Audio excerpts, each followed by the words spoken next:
Ito na ang tamang panahon para magbenta ng tubig. Baka sakaling umalis yung mga hindi ko kaibigan na langgam. Nakakaperwisyo, lalo na sa walang bisyo.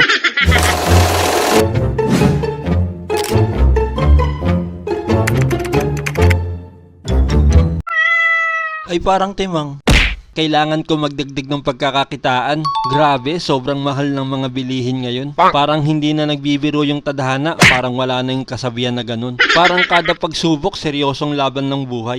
Sobrang daming problema, hindi na ako natatawa kapag nakakakita ng kalbo. Bali, nagle-layout nga pala ako ngayon ng bagong paninda na susubukan ko. Kinausap kasi ako na nagtitinda ng tubig dito sa amin. Baka daw gusto kong subukan magtinda ng tubig. Siya daw magiging supplier. At syempre, maliit lang naman ang puhunan. Tsaka pre-deliver naman kaya hindi ako mahihirapan. Dahil tabing kalsada at ulan araw ngayon, nagdesisyon akong gumawa na lang na maliit na signage para hindi ko na ilalabas yung mga galon. Mahirap din kasi kung sa labas ko ilalagay yung mga galon, baka mamaya ihian ng mga pusa. Tapos mabibili ng customer, sasabihin bakit amoy ihi. Eh di abono na, lugi pa. Maliit nga lang yung tubo, magtatapal ka pa ng times 5, aruy.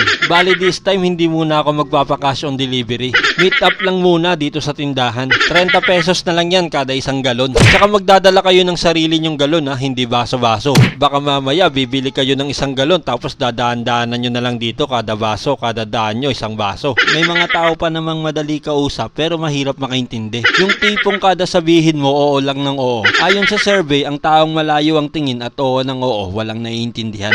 Pasok sa ilong, labas sa mata, tapos mahihiya pa yan magtanong. At dahil dyan may Gcash kami, bigas at tubig. Hindi mo na kailangan magtanong kung may tinda kaming bigas. Siyempre, meron din kaming mga mani, iba't ibang kulay, iba't ibang lasa. Masarap yan, lagi nga binabantayan ng pusa eh. Speaking of masarap, ayan, nilanggam na naman, anak ng tinapa. Hindi ba kayo makaintindi na utang lang yung paninda? Kain na nga ng kain yung mga anak ko sa tindahan, pati ba naman mga langgam kakain din? Daming langgam, oh. Kinain na lang ng langgam yung tubo. Wow! Food trip!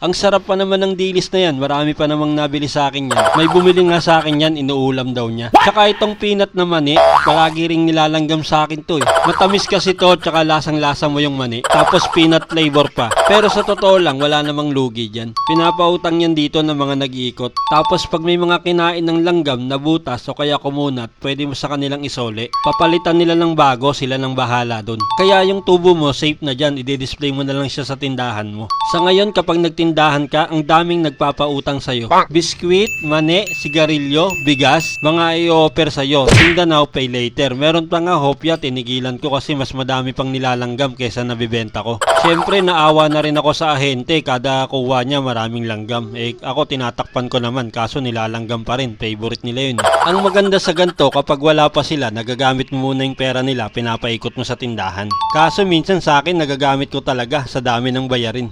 Imbis na umikot, nakalimot na hindi ko pera yon. Magugulat na lang ako, ubos na yung sigarilyo, wala pa pala akong naiipon na pera nila. Minsan kasi kapag malayo pa yung mga bayarin, feeling ko madami akong pera. Feeling ko lang pala yon, hindi ko pala pera mga hawak ko. Benta pala yun sa bigas, benta sa tubig, benta pala sa sigarilyo. Pero ganun pa man, tuloy ang laban, tuloy ang negosyo. Sabi nga nila mas okay pa rin na kumikita ka ng barya-barya araw-araw kaysa sa wala. Ang mahalaga lang naman, nababayaran pa rin natin yung mga parcel na parating. Lalo na yung mga unexpected deliver. Yung akala mong next week, next day na pala, mapapabilang ka talaga ng mga barya mo. O paano? Hanggang dito na lang ulit mga timang. Salamat sa panonood. Pa-share naman po, please.